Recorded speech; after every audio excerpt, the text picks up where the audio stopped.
नमस्कार दोस्तों, स्वागत है आपका आईएएस पीसीएस एकेडमी में। और उत्तर प्रदेश पीसीएस के लिए हम लोग जो दृष्टि आईएएस का जो प्रैक्टिस सेट कर रहे हैं उसका ये छठा पार्ट है। तो चलिए स्टार्ट करते हैं। इससे पहले कि हम स्टार्ट करें, यदि आप चैनल पर नए हैं तो चैनल को जरूर सब्सक्राइब कीजिए। देखते हैं यहाँ पे पहला क्वेश्चन उत्तर प्रदेश के बजट से है। तो लिखा है कि उत्तर प्रदेश बजट 2023-24 के संदर्भ निम्नलिखित में से कौन से कथन सही है। यह इंपॉर्टेंट क्वेश्चन है मित्रों। और लिखा है कि उत्तर प्रदेश सरकार ने 6.90 लाख करोड़ का बजट पेश किया। ओके, ये एकदम सही है। राज्य के सकल घरेलू उत्पाद में सांकेतिक वृद्धि दर 19% अनुमानित है। तो देखिए, जो इसका सही आंसर है वो यहाँ पर दोनों ऑप्शन सही हैं, यानी कि ऑप्शन बी सही है। तो यह बहुत ही इंपॉर्टेंट क्वेश्चन है। आप चाहे तो इसको नोट डाउन कर लीजिए, या आपने अब तक इसको पढ़ भी लिया होगा कहीं ना कहीं किसी मैगजीन से। चलिए नेक्स्ट देखेंगे, निम्नलिखित में से कौन सा कथन भारत में हरित क्रांति के संबंध में सही नहीं है। तो नहीं के लिए पूछा है। तो यहाँ पर लिखा है कि यह परंपरागत कृषि तकनीकों के उपयोग पर सर्वाधिक निर्भर था। तो नहीं, इसमें हाई यील्ड वैरायटी के बीज जो थे, जो मैक्सिको से लाए गए थे, उनका उपयोग हुआ था। तो परंपरागत कृषि का उपयोग नहीं हुआ था। तो ऑप्शन डी होगा। तो यही कथन सही नहीं है। चलिए 3 में कह रहा है कि निम्नलिखित में से किस वर्ष औद्योगिक नीति को भारत का आर्थिक संविधान माना गया है। तो 3 का हो जाएगा 1956, ऑप्शन बी। नेक्स्ट देखेंगे, 4 में एक सूची दी हुई है और सूची को दूसरी सूची से मिलाना है। तो अर्थव्यवस्था का क्षेत्र है और गतिविधि है। तो देखिए, प्राथमिक क्षेत्र में आपका आता है, प्राथमिक क्षेत्र में जैसा कि आप आता है एग्रीकल्चर वगैरह, तो हम देख लेंगे। तो चौथे का हो जाएगा आपका ए का 3। देखिए, तेल का जो अन्वेषण है वह प्राथमिक क्षेत्र है, और उसके बाद जब तेल निकालने के लिए कारखाना लगाया जाएगा तो वह हो गया सेकेंडरी क्षेत्र, यानी कि द्वितीय क्षेत्र। और उसके बाद है द्वितीय क्षेत्र में आ गया तो विनिर्माण, जहाँ पर वस्तुओं का निर्माण होता है, वह द्वितीय क्षेत्र होता है। और तृतीय क्षेत्र वह होते हैं जहाँ सेवा से संबंधित कार्य होते हैं। तो यानी कि हो गया आपका ऑप्शन 1। और उसके बाद चतुर्थ क्षेत्र वो होता है जैसे अनुसंधान विकास और इस तरह की चीज़ें। तो वो हो जाएगा यहाँ पर 4 का 2। तो यह हो जाएगा ऑप्शन सी। माफ़ कीजिएगा, नए फ़ोन की वजह से थोड़ा सा प्रॉब्लम हो जाती है। तो यहाँ पर इसका ऑप्शन होगा सी। चलिए नेक्स्ट देखेंगे, 5 नंबर में लिख रहा है कि केंद्रीय बजट 2023-24 के अनुसार आर्थिक वृद्धि का अनुमान लगाया गया है। तो यहाँ पर लगाया गया है 7% बजट में। उसके बाद है 6 नंबर में लिखा है कि पब्लिक अफेयर सूचकांक 2022 में निम्नलिखित में से किसे सर्वश्रेष्ठ शासित राज्य के रूप में स्थान दिया गया है। तो वह हो जाएगा आपका ऑप्शन बी, हरियाणा को। 7 लिखा है कि विश्व मानसिक स्वास्थ्य दिवस मनाया जाता है। तो 7 का हो जाएगा ऑप्शन डी, 10 अक्टूबर को विश्व मानसिक स्वास्थ्य दिवस मनाया जाता है। लिखा है 8 में कि आपातकालीन क्रेडिट लाइन गारंटी योजना के संदर्भ में निम्नलिखित में से कौन से कथन सही हैं। तो पहला कह रहा है कि ECLGS को वित्तीय संकट से उबरने के लिए व्यावसायिक उद्यमों या MSME के लिए लॉन्च किया गया है। दूसरा है कि सिबिल डेटा से पता चलता है कि ECLGS उधारकर्ताओं की गैर निष्पादित संपत्ति दरें कम थीं। तो देखिए 8 का यहाँ पर हो जाएगा, दोनों कथन सही हैं, ऑप्शन बी। नेक्स्ट देखेंगे और 9 नंबर में देख लेंगे। 9 नंबर में लिखा है कि विनिमय दर के संदर्भ में निम्नलिखित में से कौन से कथन सही हैं। तो यहाँ लिखा है कि यह एक मुद्रा की किसी दूसरी मुद्रा के मूल्य के संदर्भ में है। दूसरा है भारत में स्थिर विनिमय दर प्रणाली को अपनाया गया है। तो 9 का हो जाएगा ऑप्शन ए, केवल पहला सही है। 10 में देखेंगे, 10 कह रहा है कि निम्नलिखित में से किसने चिकित्सा के क्षेत्र में नोबेल पुरस्कार जीता है। इंपॉर्टेंट क्वेश्चन है और नोबेल से UPPSS में आता है। तो यहाँ पर स्वाते पाम्बो यह है, इन्होंने जीता है। तो ऑप्शन हो जाएगा सी, 4 केवल सही है। चलिए नेक्स्ट देखेंगे, 11 में लिखा है कि हाल ही उत्तर प्रदेश के ने बुंदेलखंड एक्सप्रेसवे और डिफेंस कॉरिडोर परियोजनाओं के लिए कितनी राशि प्रस्तावित की है। तो 11 का हो जाएगा 550 करोड़, ए ऑप्शन। न्यूनतम समर्थन मूल्य के विषय में कह रहा है कि भारत में न्यूनतम समर्थन मूल्य के संबंध में निम्नलिखित में कथनों पर विचार कीजिए। पहला कथन है, इसे पहली बार 1977-78 में धान के लिए निर्धारित किया गया था। और दूसरे में कह रहा है कि गन्ने का उचित और लाभकारी मूल्य रंगराजन समिति की रिपोर्ट पर आधारित है। और तीसरा कह रहा है कि MSP 22 अनिवार्य फसलों के लिए प्रदान की जाती है। और तीसरा कह रहा है कि MSP पर अंतिम निर्णय कृषि लागत और मूल्य आयोग के द्वारा लिया जाता है। देखिए यहाँ पर दूसरा और तीसरा सही है और चौथा गलत है और पहला भी गलत है। नेक्स्ट देखेंगे निम्नलिखित युग्मों में से कौन सा सही सुमेलित नहीं है, तो यहाँ पर ऑप्शन सी औद्योगिक विकास बैंक, यह सही सुमेलित नहीं है। तो भारतीय उद्योग वित्त निगम नई दिल्ली में इसका मुख्यालय, भारतीय औद्योगिक ऋण एवं निवेश निगम मुंबई में, और सिडबी जिसको भारतीय लघु उद्योग विकास बैंक कहते हैं इसका लखनऊ में है। चलिए नेक्स्ट देखेंगे। 14 कह रहा है कि वाशिंगटन सहमति के सिद्धांतों के संदर्भ में निम्नलिखित में से कौन से कथन सही हैं। तो पहला कथन है कि सार्वजनिक व्यय को सब्सिडी से हटाकर महत्वपूर्ण दीर्घकालिक विकास समर्थक क्षेत्रों में जोड़ना, और चौथा है कि मुक्त रूप से फ्लोटिंग मुद्रा विनिमय के माध्यम से प्रतिस्पर्धी विनिमय दरों को प्रोत्साहित करना।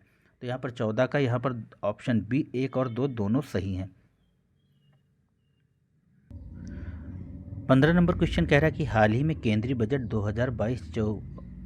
2023-24 में पीएम किसान योजना का उल्लेख किया गया था। यह फ्लैगशिप योजना है। तो यह योजना है आपका अल्पसंख्यक कार्य मंत्रालय की पीएम किसान योजना। इंपॉर्टेंट क्वेश्चन है। 16 में कह रहा है निम्नलिखित में से किस शहर में वर्ल्ड ग्रीन सिटी अवार्ड 2022 जीता। तो 16 का हो जाएगा ऑप्शन सी हैदराबाद ने।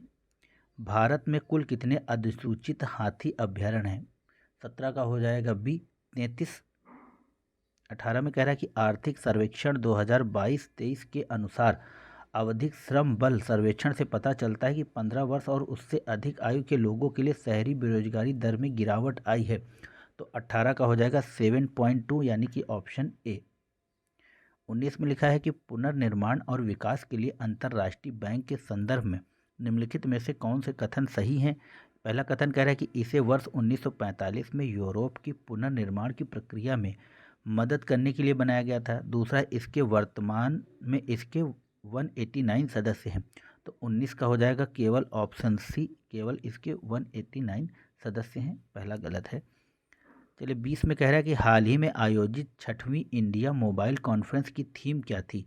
तो 20 का हो जाएगा option D new digital universe. Next देखेंगे जल जीवन के मिशन के संदर्भ में निम्नलिखित में से कौन से कथन सही हैं।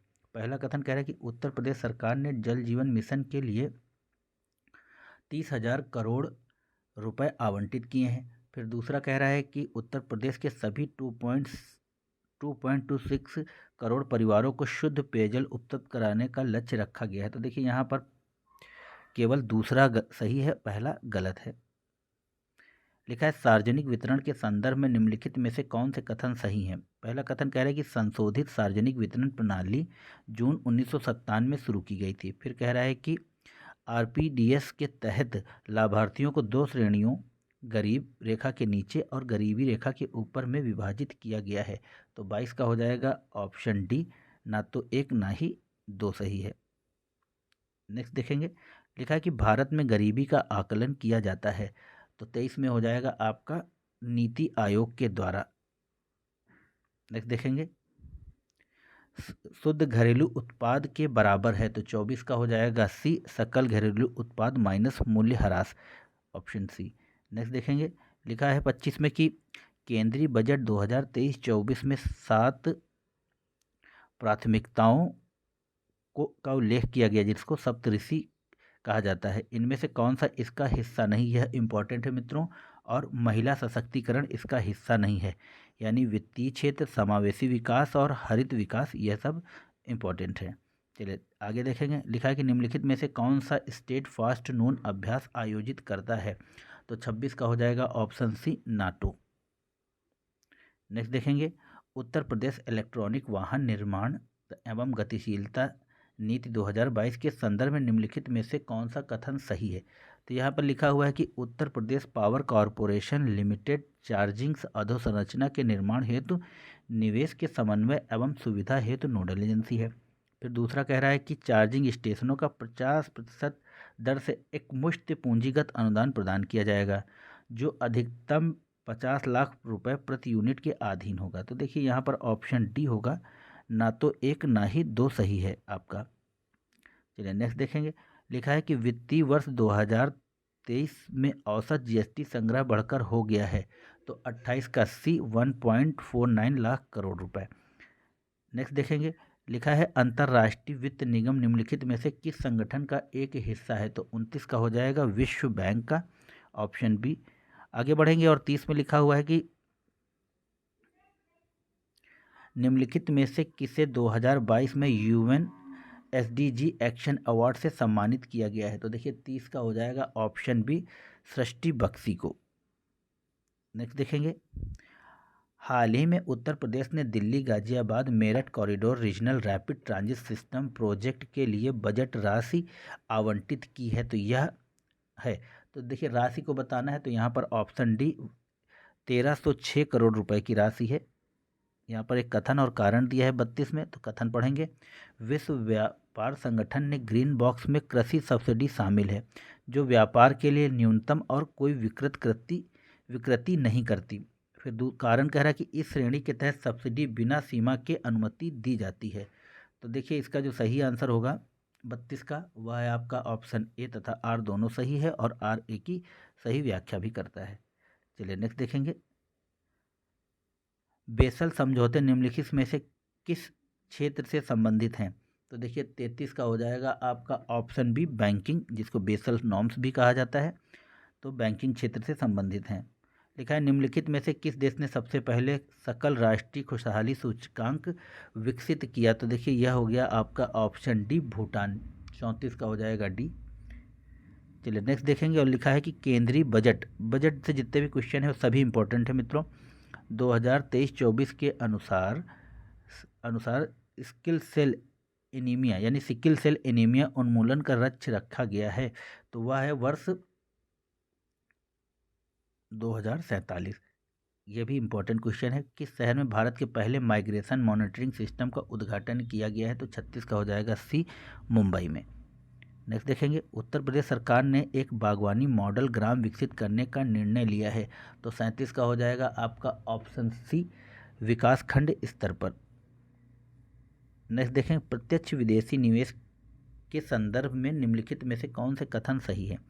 तो देखिए एफडीआई के बारे में कह रहा है, तो पहला कथन है कि वित्तीय वर्ष 2015 से वित्तीय वर्ष 2022 के दौरान भारत का एफडीआई 2.6% बढ़ गया। फिर दूसरा कह रहा है कि वित्तीय वर्ष 2022 में 200 बिलियन अमेरिकी डॉलर का अब तक का सर्वाधिक सकल एफडीआई प्रवाह दर्ज किया गया है, तो 38 का हो जाएगा ऑप्शन ए, केवल पहला सही है, दूसरा गलत है। चलिए नेक्स्ट देखेंगे, और यहाँ पर लिखा है कि वर्तमान में एशियाई विकास बैंक में कितने सदस्य देश हैं? तो 39 का हो जाएगा सी, 68 सदस्य हैं। विश्व के पहले सीएनजी टर्मिनल की आधारशिला रखी गई है, तो 40 का हो जाएगा ऑप्शन ए, भावनगर में। चलिए 41 नंबर देखेंगे, यहाँ पर एक सूची को दूसरी सूची से मिलाना है, और योजना है, और उत्तर प्रदेश बजट में आवंटन की राशि दी हुई है। यह भी आपके लिए ही है क्वेश्चन, क्योंकि इससे आपको पूरा रिवीजन हो जाएगा एक ही बार में। तो देखिए इसका जो राष्ट्रीय ग्रामीण स्वास्थ्य मिशन है, तो इसमें 12,631 करोड़ रुपए रखे गए हैं। फिर आयुष्मान भारत में आपके रखे गए हैं 400 करोड़ रुपए, और उसके बाद है सामूहिक विवाह योजना, तो 600 करोड़, और मुख्यमंत्री कन्या सुमंगला योजना, तो 1050 करोड़। तो यहाँ पर हो जाएगा ऑप्शन बी सही। आगे बढ़ेंगे, यहाँ पर लिखा है कि भारत में औद्योगिक नीतियों के संदर्भ में निम्नलिखित में से कौन से कथन सही हैं? तो लिखा है कि भारत में पहली औद्योगिक नीति वर्ष 1948 में लागू की गई थी। फिर दूसरा है वर्ष 1991 में नई औद्योगिक नीति के सभी उद्योगों के लिए लाइसेंस में ढील दी, तो 42 का हो जाएगा ऑप्शन ए, केवल पहला सही है। नेक्स्ट देखेंगे, 43 में लिखा है निम्नलिखित में से किस तारीख को भारत में वस्तु एवं सेवा कर यानी कि जीएसटी लागू हुआ? तो आप जानते हैं कि इसका हो जाएगा 1 जुलाई 2017 को यह लागू की गई, तो 43 का हो जाएगा आपका ऑप्शन डी। नेक्स्ट देखेंगे, 44 में कह रहा है कि निम्नलिखित में से कौन मानव विकास सूचकांक के संकेतक हैं? तो 44 का हम लोग देख लेंगे। तो पहला है कि जन्म के समय जीवन प्रत्याशा, स्कूली शिक्षा के अपेक्षित वर्ष, स्कूली शिक्षा के औसत वर्ष, और प्रति व्यक्ति आय। तो यहाँ पर देखेंगे हम लोग इसके जो ऑप्शन हैं, तो 44 का ऑप्शन हो जाएगा 1, 2, 3, यानी कि जो चौथा है, तो चौथा हम देखेंगे क्या है। तो लिखा है प्रति व्यक्ति आय इसमें नहीं आंकी जाती है। चलिए नेक्स्ट देखेंगे, हाल ही में केंद्रीय बजट में उल्लिखित भारत श्री संबंधित है, तो 45 का हो जाएगा ऑप्शन ए, संग्रहालय से। ऑप्शन ए नेक्स्ट देखेंगे निरस्तीकरण सप्ताह प्रत्येक वर्ष मनाया जाता है, तो 46 का बी 24 से 30 अक्टूबर तक। चलिए 47 में कह रहा है कि उत्तर प्रदेश में हरित ऊर्जा के क्षेत्र में निजी क्षेत्र की फर्मों द्वारा प्रस्तावित निवेश कितना है, तो देखिए 47 का हो जाएगा आपका ऑप्शन बी 19,000 करोड़ रुपए। आगे बढ़ेंगे और लिखा है कि वित्तीय वर्ष 2022 में केंद्र सरकार का राजकोषीय घाटा कितना था, तो 48 का डी 6.7%। यह भी क्वेश्चन इंपॉर्टेंट है। लिखा है कि न्यू डेवलपमेंट बैंक के संदर्भ में निम्नलिखित में से कौन सा कथन सही है। इसका मुख्यालय संघाई में है और इसकी स्थापना ब्रिक्स देशों ने की थी, तो देखिए 49 का हो जाएगा 1 और 2 दोनों सही, ऑप्शन बी। 50 में कह रहा है कि हाल ही में समाचारों में रहे लुहांस्क और दोनेत्स्क यूक्रेन के किस भाग में स्थित हैं। ये इंपॉर्टेंट क्वेश्चन है मैपिंग में, तो यह आपका ऑप्शन बी पूर्वी भाग में स्थित है। 51 देखेंगे उत्तर प्रदेश बजट 2023-24 के अनुसार राज्य औषधि अनुसंधान एवं विकास संस्थान की स्थापना हेतु कितनी राशि का आवंटन किया गया, तो 51 का सी 20 करोड़ रुपए। आगे बढ़ेंगे और देखेंगे अमृत योजना किस वर्ष शुरू की गई थी, तो 52 का हो जाएगा बी 2015 में अमृत योजना की शुरुआत हुई थी। आगे बढ़ेंगे और लिखा है कि एंजल टैक्स के संदर्भ में निम्नलिखित में से कौन से कथन सही हैं। यहाँ कह रहा है कि इसे 2012 में लॉन्च किया गया था। फिर दूसरा कह रहा है यह एक असूचीबद्ध कंपनी द्वारा जुटाई गई अतिरिक्त पूंजी पर लगाया जाता है, तो 53 का हो जाएगा बी 1 और 2 दोनों सही हैं। आगे बढ़ेंगे और 54 नंबर देखेंगे। लिखा है कि औद्योगिक उत्पादन सूचकांक में निम्नलिखित उद्योगों को उनके महत्व के आधार पर अवरोही क्रम में व्यवस्थित कीजिए, तो देखिए विद्युत है, प्राकृतिक गैस है, उर्वरक है और कच्चा तेल है। तो यहाँ पर 54 का हम देखेंगे तो यहाँ पर है पहले है विद्युत, उसके बाद है कच्चा तेल, उसके बाद है आपका प्राकृतिक गैस, उसके बाद है उर्वरक, ऑप्शन ए। नेक्स्ट देखेंगे मिशन कर्मयोगी का संबंध है, तो 55 का हो जाएगा ऑप्शन डी सिविल सेवकों से। नेक्स्ट देखेंगे और लिखा है कि निम्नलिखित में से किस संगठन ने उत्सर्जन गैप रिपोर्ट यानी इमिशन गैप रिपोर्ट 2022 जारी की है, तो 56 का बी हो जाएगा संयुक्त राष्ट्र पर्यावरण कार्यक्रम के द्वारा यह रिपोर्ट जारी की जाती है। 57 में कह रहा है कि अंतर्राष्ट्रीय अभिधम्म दिवस 2022 का आयोजन कहाँ किया गया था, तो 57 का हो जाएगा बी ग्रेटर नोएडा में। आगे बढ़ेंगे और देखेंगे निम्नलिखित करों को संघ सरकार के कर प्रोफाइल में उनके योगदान के आधार पर अवरोही क्रम में व्यवस्थित कीजिए, तो 58 का हो जाएगा ऑप्शन ए। यानी कि सबसे ज़्यादा आप जानते हैं कि जीएसटी से अब आय होती है भारत सरकार की, यानी कि वस्तु एवं सेवा कर, उसके बाद व्यक्तिगत कर, उसके बाद है आपका केंद्रीय उत्पाद शुल्क और उसके बाद सीमा शुल्क, ऑप्शन ए। आगे बढ़ेंगे और देखेंगे लिखा है कि भारत में वस्तु एवं सेवा कर के संदर्भ में निम्नलिखित में से कौन सा कथन सही है, तो देखिए इसे 1 जुलाई 2022 को भारत में लागू किया गया, तो पहला कथन सही है।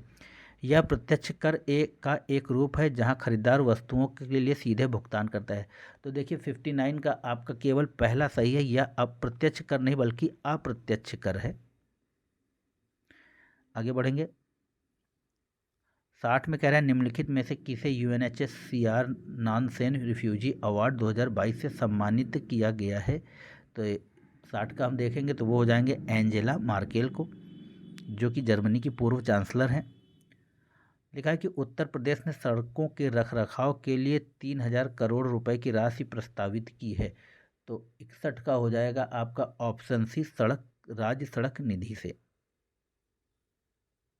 आगे बढ़ेंगे 62 नंबर में कह रहा है कि राष्ट्रीय अवसंरचना पाइपलाइन के संदर्भ निम्नलिखित में से कौन सा कथन पर विचार कीजिए, तो लिखा है कि वर्ष 2019-20 के बजट भाषण में इसकी घोषणा की गई थी। दूसरा कह रहा है कि अतुल चक्रवर्ती की अध्यक्षता वाली टास्क फोर्स ने NIP पर अपनी रिपोर्ट प्रस्तुत की। दूसरा, यह 200 करोड़ रुपए से अधिक की बुनियादी अवसंरचना क्षेत्र की परियोजनाओं का गठन करता है। उसके बाद है अवसंरचना परियोजनाओं पर NIP के लिए प्रारंभिक स्वीकृति राशि 100 करोड़ रुपए थी, तो देख लेंगे इसका जो सही आंसर है 62 का, वह है आपका 1 और 2 केवल सही हैं, बाकी गलत हैं। चलिए लिखा है कि निम्नलिखित में से कौन से सही सुमेलित हैं, तो यहाँ जनजातियाँ लिखी हैं और उनके सामने उनके संबंधित राज्य, तो इसमें हमको सही सुमेल बताना है। तो 63 का केवल खरवार छत्तीसगढ़ में सुमेलित है, बाकी यह सब गलत है। चलिए आगे बढ़ेंगे। लिखा है आधिकारिक राष्ट्रीय योजना प्रयोग की उत्पत्ति निम्नलिखित में से किस देश में हुई थी? तो 64 का हो जाएगा ऑप्शन ए रूस में। पीएम वाणी पीएम प्रमाण संबंधित है यहाँ पर, तो 65 का हो जाएगा ऑप्शन बी रासायनिक उर्वरकों से संतुलित प्रयोग से, ऑप्शन बी। विश्व पोलियो दिवस मनाया जाता है, तो 66 का हो जाएगा ऑप्शन सी 24 अक्टूबर को। लिखा है उत्तर प्रदेश के निम्नलिखित शहरों में से किसमें बायो सीएनजी विनिर्माण संयंत्र स्थापित किए जाएंगे? तो 67 का देख लेंगे हम लोग। तो यहाँ पर लखनऊ है, वाराणसी है, जौनपुर है, प्रयागराज है। तो देखिए यहाँ पर 1 और 4 यानी कि आपका लखनऊ और प्रयागराज में। आगे बढ़ेंगे। लिखा है कि दिसंबर 2022 में 10 वर्षीय सरकारी बॉन्ड पर मासिक औसत प्रतिफल रहा, तो 68 का हो जाएगा दोस्तों सी 7.3। घाटे का वित्त पोषण शब्द संदर्भित करता है, तो 69 का करता है आपका घाटे के वित्त पोषण हो धन जुटाने को, ऑप्शन सी। नेक्स्ट देखेंगे किस दिन सुगम्य भारत अभियान शुरू किया गया? तो 70 का हो जाएगा बी 3 दिसंबर 2015 को। 71 में लिखा है कि उत्तर प्रदेश बजट 2023-24 के संदर्भ निम्नलिखित में से कौन सा कथन सही है? पहला कि ग्रामीण क्षेत्र में एग्रीटेक स्टार्टअप के लिए कुल 20 करोड़ रुपए का बजट प्रस्तावित है। फिर लिखा है राज्य सरकार ने गौ संरक्षण केंद्र की स्थापना के लिए 120 करोड़ का प्रस्ताव रखा है, तो 71 का हो जाएगा आपका बी, दोनों कथन सही हैं। तो गाय के लिए 120 और रोजगार के लिए 20 करोड़, क्या बात है। चलिए 72 में लिखा है कि निर्माण परिचालन हस्तांतरण यानी कि बिल्ड ऑपरेट एंड ट्रांसफर के संदर्भ में निम्नलिखित में से कौन सा कथन सही है? तो 72 का हो जाएगा डी, एक निजी कंपनी सार्वजनिक बुनियादी ढांचा परियोजनाओं में निवेश करने हेतु सरकार के साथ सहमत रहती है। नेक्स्ट देखेंगे। लिखा है कि निम्नलिखित में से कौन समानुपाती न्याय से संबंधित है? तो 73 का हो जाएगा ऑप्शन सी सामाजिक और आर्थिक न्याय। लिखा है कि बॉम्बे प्लान कब तैयार किया गया था? तो 74 में बॉम्बे प्लान तैयार किया गया था, तो वह 1944 में। यहाँ पे केंद्रीय बजट के बारे में कह रहा है कि 2023-24 के अनुसार गोवर्धन योजना के अंतर्गत कितने वेस्ट टू वेल्थ प्लांट स्थापित किए जाएंगे? तो 75 का डी 500। स्वीडन के वर्तमान प्रधानमंत्री कौन है? तो 76 का हो जाएगा ए उल्फ क्रिस्टर्सन, ऑप्शन ए यहाँ पे। आगे देखेंगे 77 स्वच्छ सर्वेक्षण पुरस्कार, यह इंपॉर्टेंट है दोस्तों। 2022 के संबंध में निम्नलिखित कथनों पर विचार कीजिए। नवी मुंबई को 1 लाख से अधिक आबादी वाला दूसरा सबसे स्वच्छ शहर घोषित किया गया। दूसरा कह रहा है उत्तर प्रदेश के बिजनौर को 1 लाख से अधिक आबादी वाले शहर में सर्वश्रेष्ठ गंगा शहर का पुरस्कार मिला। चलिए तीसरा कह रहा है कि मध्य प्रदेश 100 से अधिक शहरी स्थानीय निकाय वाले राज्य में सबसे अच्छे राज्य के रूप में उभरा। फिर चौथा कह रहा है कर्नाटक के शिवमोगा को फर्स्ट मूवर सिटी अवार्ड से सम्मानित किया गया। तो देखिए 77 का यहाँ पर ऑप्शन हो जाएगा बी, 3 और 4 ही सही हैं, बाकी सब गलत हैं। नेक्स्ट देखें गैर बैंकिंग वित्तीय संस्थान यानी NBFC के बारे में कह रहा है कि के संदर्भ निम्नलिखित में से कौन से कथन सही हैं? तो भारतीय वित्तीय प्रणाली में NBFC का महत्व GDP के अनुपात के रूप में NBFC ऋण की लगातार वृद्धि को परिलक्षित होता है। दूसरा कह रहा है कि जून 2021 से सितंबर 2022 तक NBFC का सकल गैर निष्पादित परिसंपत्ति अनुपात लगातार बढ़ रहा है। तो 78 का हो जाएगा केवल ए, पहला सही और दूसरा गलत है। चलिए मिशन मोड हस्तक्षेप का उद्देश्य किससे निपटने से है? तो 79 का हो जाएगा डी, उपर्युक्त में से सभी यानी कि संक्रामक बीमारियां, गैर संक्रामक बीमारियां और बाल स्वास्थ्य। 80 का देखेंगे। लिखा है कि जनसांख्यिकी लाभांश के संदर्भ में निम्नलिखित में से कौन से कथन सही हैं? तो यहाँ पर है कि यह किसी देश की जनसंख्या की आयु संरचना में परिवर्तन से होने से उस देश में होने वाले आर्थिक विकास को संदर्भित करता है। फिर दूसरा कह रहा है कि भारत 2010 के आसपास ही जनसंख्या लाभांश चरण में प्रवेश कर चुका था। तो 80 का हो जाएगा बी, यहाँ पे दोनों कथन सही हैं।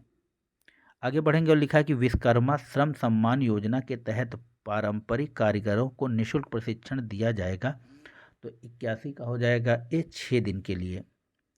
आगे बढ़ेंगे और लिखा है कि 82 में कि निम्नलिखित में से किस समिति ने भारत में मुद्रा बाजार विकास की नींव रखी है? तो वाघुल समिति, SC गर्ग समिति, दिनेश शर्मा समिति और चक्रवर्ती समिति। तो 82 का हो जाएगा ऑप्शन सी 1 और 4। आगे बढ़ेंगे और एक सूची को दूसरी सूची से मिलाना है। तो देखिए यहाँ पर केंद्र हैं और उद्योग हैं। तो हम देखेंगे, देखो कन्नौज है आपका इत्र से संबंधित, तो A4 देखते हैं। A4 कहाँ कहाँ पे है? नहीं, माफ़ कीजिएगा, B4 2 जगह है, बल्कि 3 जगह है, तो केवल एक एलिमिनेट हुआ। चलिए और आगे देखेंगे। फिर उसके बाद है आपका आगरा। तो आगरा है आपका चमड़े से संबंधित। तो आ गया आपके पास आंसर, केवल C3 एक जगह पे है, यानी कि 83 का हो जाएगा ऑप्शन बी।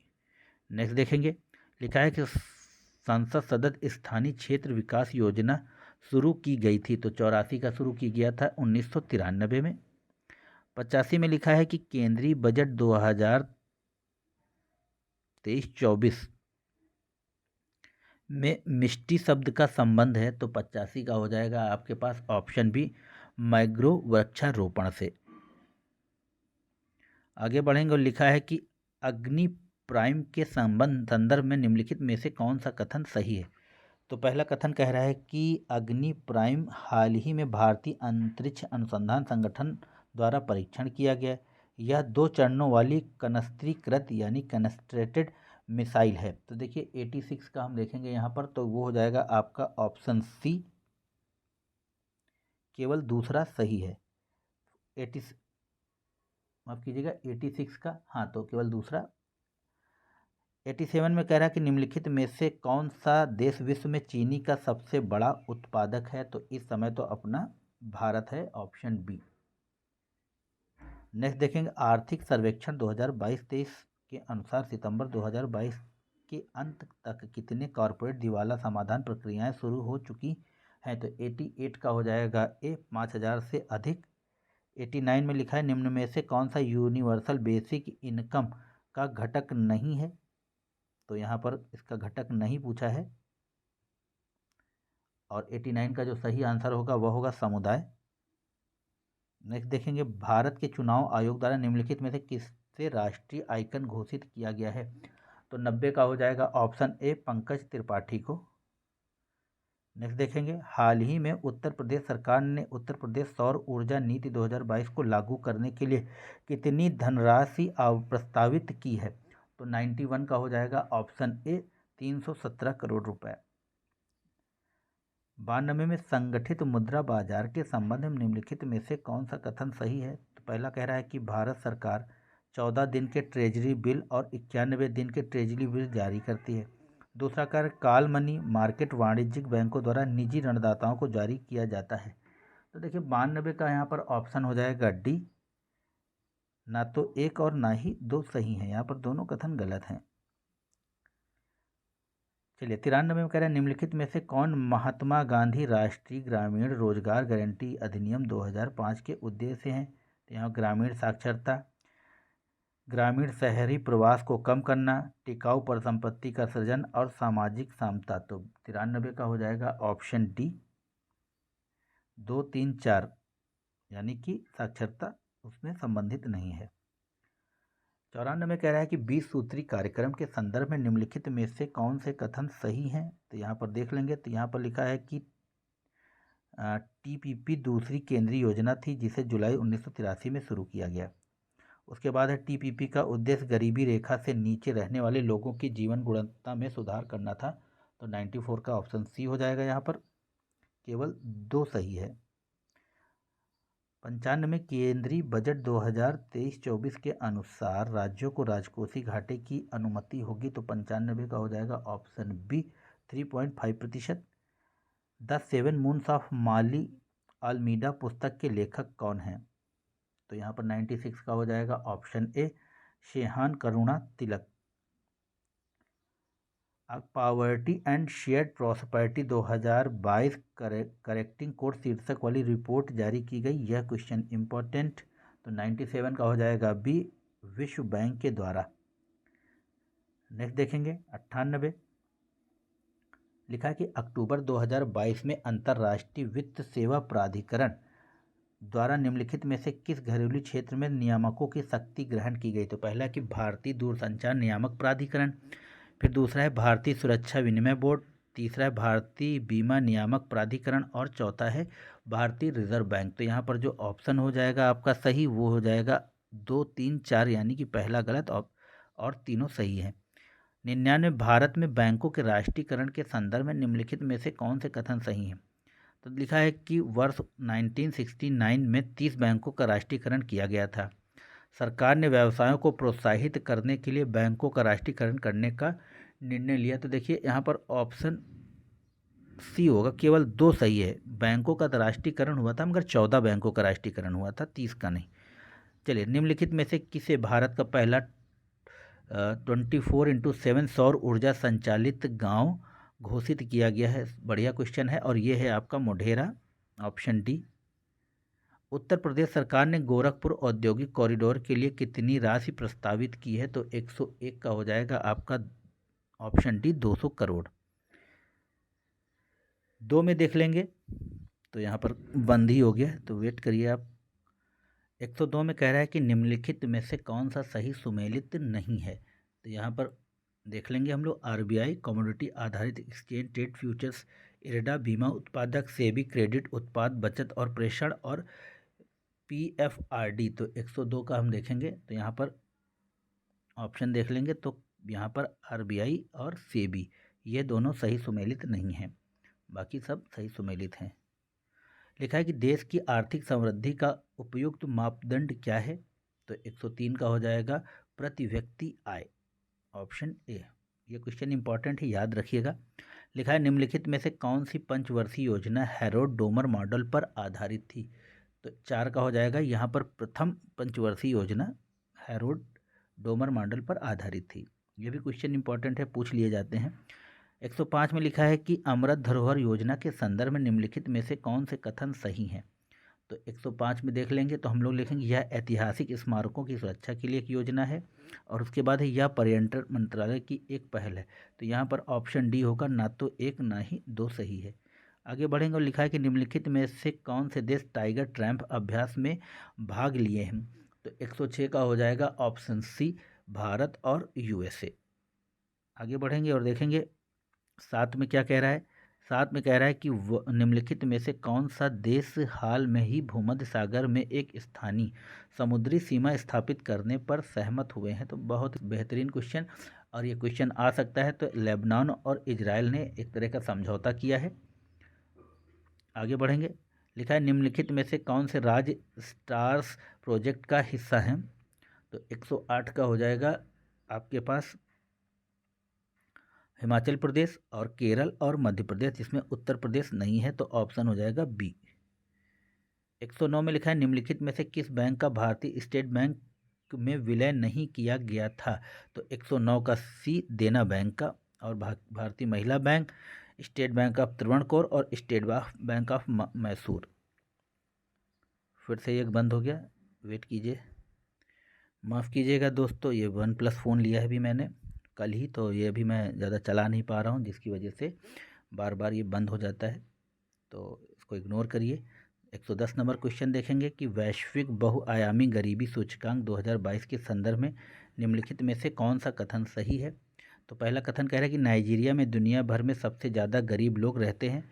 फिर दूसरा कह रहा है यह सूचकांक संयुक्त राष्ट्र विकास कार्यक्रम के द्वारा जारी किया जाता है। तो देखिए 110 का हो जाएगा आपका सी, केवल दूसरा कथन सही है, पहला गलत है।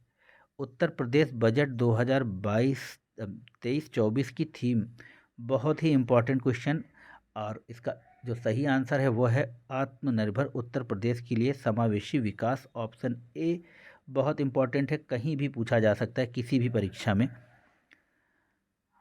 लिखा है कि वित्तीय क्षेत्र विकास परिषद के अध्यक्ष हैं। तो 112 का हो जाएगा आपके पास केंद्रीय वित्त मंत्री, ऑप्शन बी। नेक्स्ट क्वेश्चन 113 में लिखा है कि केंद्रीय सांख्यिकी संगठन की स्थापना हुई थी। तो 113 में ए, 1951 में। 14 देखेंगे, लिखा है कि निम्नलिखित में से कौन नीति आयोग के उपाध्यक्ष की नियुक्ति करता है? तो 114 का सी प्रधानमंत्री करते हैं। आगे बढ़ेंगे और लिखा है व्यक्तिगत आयकर के संदर्भ निम्नलिखित में से कौन से कथन सही हैं? पहला है कि केंद्रीय बजट 2023-24 में कर छूट की सीमा 8 लाख रुपए तक बढ़ा दी गई है। और उसके बाद लिखा है कि आयकर अधिभार की दर को 37% से घटाकर 25% तक कर दिया गया है। तो यहाँ पर सही कथन केवल पहला है, दूसरा माफ कीजिएगा, दूसरा सही है, पहला गलत है। आगे बढ़ेंगे और कह रहा है कि निम्नलिखित में से किस संस्थान ने राष्ट्रीय बौद्धिक संपदा पुरस्कार जीता है? तो 16 का हो जाएगा IIT मद्रास, ऑप्शन डी।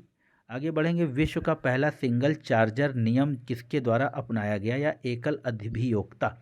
तो 117 का हो जाएगा ऑप्शन बी, यूरोपीय संघ के द्वारा।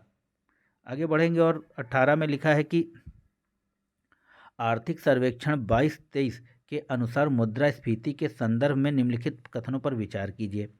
लिखा है कि वित्तीय वर्ष 2021 की तुलना में वित्तीय वर्ष 2022 में उच्च CPI संयुक्त आधारित खुदरा मुद्रास्फीति देखी गई।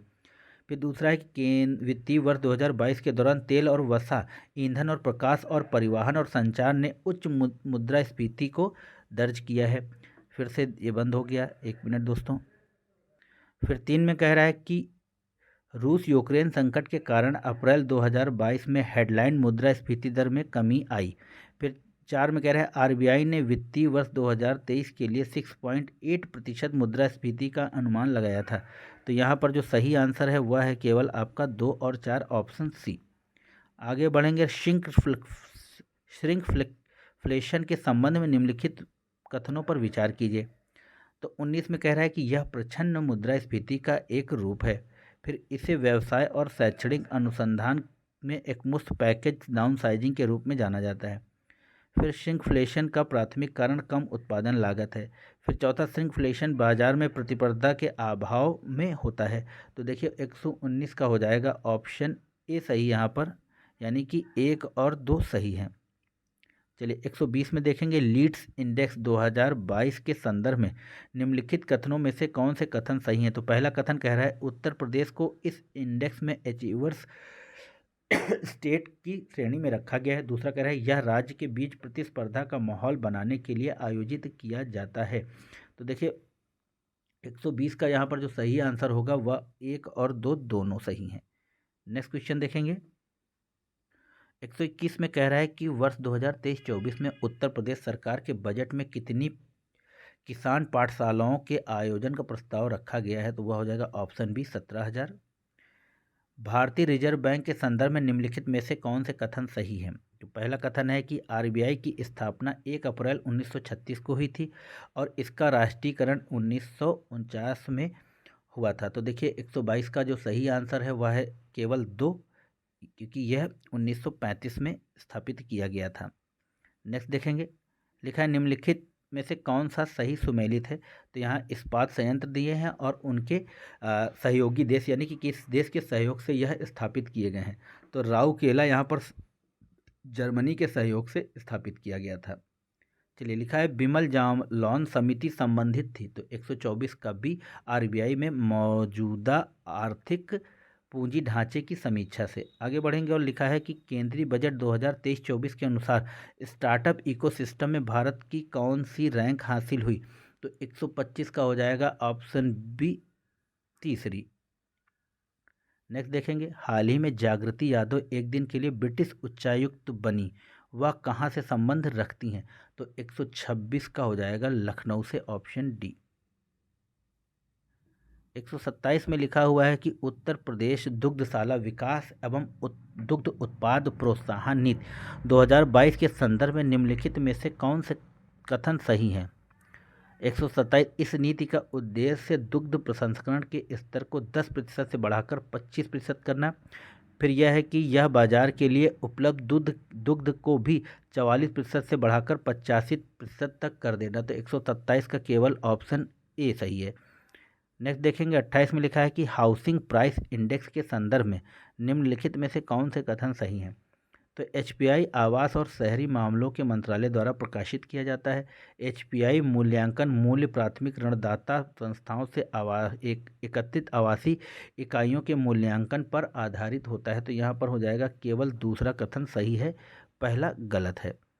नेक्स्ट देखेंगे, लिखा है दक्षिण एशियाई मुक्त व्यापार क्षेत्र के संदर्भ में निम्नलिखित में से कौन से कथन सही हैं।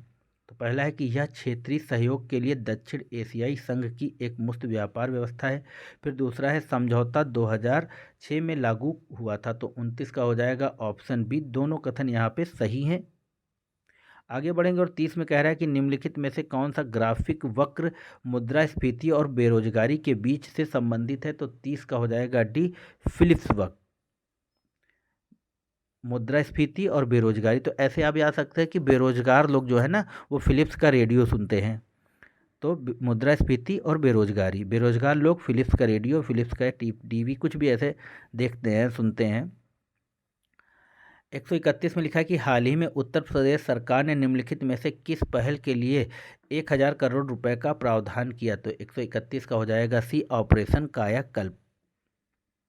आगे बढ़ेंगे और लिखा है स्थायी जमा सुविधा योजना के संदर्भ में निम्नलिखित में से कौन सा कथन सही है। तो 32 में पहला कथन है कि इसे बाजार में अतिरिक्त तरलता को अवशोषित करने के उद्देश्य से केंद्र सरकार द्वारा लागू किया जाता है। फिर है आरबीआई से पैसे उधार लेने के लिए केंद्र सरकार को सरकारी संपत्तियों के रूप में पार्श्विक यानी कि कोलेट्रल जमा या जमानत जमा करने की आवश्यकता होती है। तो 132 का हो जाएगा ऑप्शन डी, एक ना तो एक सही ना ही दो सही है। आगे बढ़ेंगे और 33 में कह रहा है कि भारत में मुद्रा संबंधी नोटों को निर्गमन प्रणाली आधारित है। तो 33 का हो जाएगा ऑप्शन सी, न्यूनतम कोष्ठ प्रणाली के तहत मुद्रा का निर्गमन होता है। आगे बढ़ेंगे, उत्तरी अमेरिका मुक्त व्यापार समझौते में शामिल है। तो 34 का हो जाएगा सी, यूएसए, मैक्सिको और कनाडा। 35 देखेंगे और 35 में कह रहा है कि केंद्रीय बजट 2023-24 के अनुसार चालू वित्त वर्ष के लिए अनुमानित राजकोषीय घाटा कितना है। तो 35 का हो जाएगा आपके पास ऑप्शन बी, 5.9।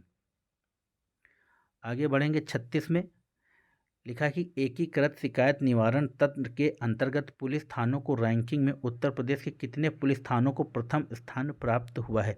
तो 36 का सी, 3। आगे बढ़ेंगे और देखेंगे कि अक्टूबर, आज तो बहुत गड़बड़ हो रही दोस्तों, लिखा है कि अक्टूबर 2022 में निम्नलिखित में से किस शहर में जीआई महोत्सव का आयोजन किया गया। तो 37 का हो जाएगा ऑप्शन बी, बनारस में या वाराणसी में। आगे बढ़ेंगे और लिखा हुआ है कि दिसंबर 2022 तक कितने असंगठित श्रमिकों को ई श्रम पोर्टल पर पंजीकरण हो चुका है। तो 38 का हो जाएगा बी, 28.5 करोड़ का। लिखा है पीएम किसान योजना के तहत किसानों को कितनी आय सहायता दी जाती है। तो 39 का हो जाएगा बी, 6,000 रुपये, जो कि किस्तों में दी जाती है। आगे बढ़ेंगे, जीडीपी मुद्रास्फीति परिभाषित की जाती है या किया जाता है। तो 40 का हो जाएगा सांकेतिक मूल्य पर जीडीपी भागे स्थिर मूल्य पर जीडीपी गुणे 100। चलिए आगे देखें 41 में मुख्यमंत्री दुर्घटना बीमा योजना के संदर्भ में निम्नलिखित में से कौन से कथन सही हैं। तो यहाँ पर पहला है कि उत्तर प्रदेश बजट 2023-24 में मुख्यमंत्री दुर्घटना बीमा योजना हेतु 12 करोड़ रुपए की व्यवस्था प्रस्तावित है। फिर यह योजना असंगठित क्षेत्र के कामगारों से संबंधित है। तो 41 का हो जाएगा बी, यहाँ पर दोनों कथन ही सही हैं, ऑप्शन बी। आगे बढ़ेंगे और देखेंगे कि लिखा है कि निम्नलिखित में से कौन सी समिति बीमा क्षेत्र में सुधार से संबंधित है। तो 42 का हो जाएगा ऑप्शन सी, माफ़ कीजिएगा बी, आर.एन. मेहरोत्रा समिति। आगे बढ़ेंगे और लिखा है कि भारत में नियमित जनगणना निम्नलिखित में से किस वर्ष शुरू की गई थी। तो 43 का हो जाएगा सी, 1981 से भारत में नियमित जनगणना की शुरुआत हुई थी। लिखा है कि अखिल भारतीय थोक मूल्य सूचकांक का आधार वर्ष 2004-5 से संशोधित किया गया। तो 44 का भी अब 2011-12 है। आगे बढ़ेंगे और लिखा है केंद्रीय बजट 2023-24 के अनुसार कितने जैव आगत संसाधन केंद्र स्थापित किए जाएंगे। तो 45 का सी, 10,000।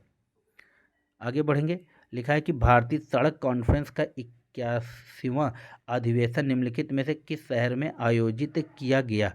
तो 46 का हो जाएगा डी, उपयुक्त में से कोई नहीं, क्योंकि यह लखनऊ में किया गया।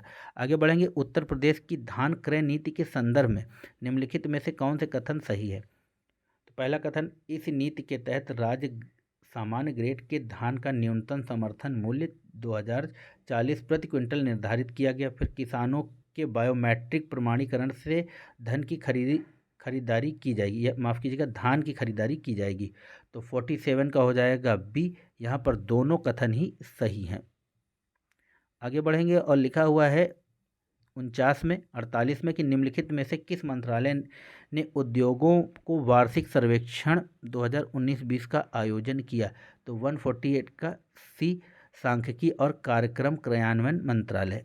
49 में देखेंगे, यहाँ पर एक सूची दी हुई है और दूसरी सूची को मिलाना है, तो सही उत्तर का चयन कीजिए। तो लिखा है संस्थान और स्थापना। तो देखिए 49 में हम देख लेंगे। देखिए नेशनल स्टॉक एक्सचेंज, तो 1 यह 1992 में शुरू हुआ था। फिर इंटरकनेक्टेड एक्सचेंज ऑफ इंडिया, तो यह हुआ था 1998 में। और बॉम्बे स्टॉक एक्सचेंज यह हुआ था 2002 में। और इंडिया इंटरनेशनल एक्सचेंज यह हुआ था 17 में, यानी कि ऑप्शन ए इसका सही हो जाएगा। और दोस्तों हम अपने लास्ट क्वेश्चन की ओर चल रहे हैं। लिखा है कि 12वीं पंचवर्षीय योजना का विषय क्या था? इम्पॉर्टेंट है। तो यहाँ पर है कि तीव्र, अधिक और समावेशी सतत विकास, ऑप्शन ए। तो मित्रों यह थे ध्येय आईएएस, माफ़ कीजिएगा, दृष्टि आईएएस का छठा टेस्ट और 150 क्वेश्चन। आशा है यह वीडियो आपको पसंद आएगा। चैनल को लाइक कीजिए और इसको शेयर कीजिए अपने दोस्तों तक, सब्सक्राइब कीजिए। धन्यवाद। जय हिंद, जय भारत, नमस्कार। आपका दिन शुभ हो।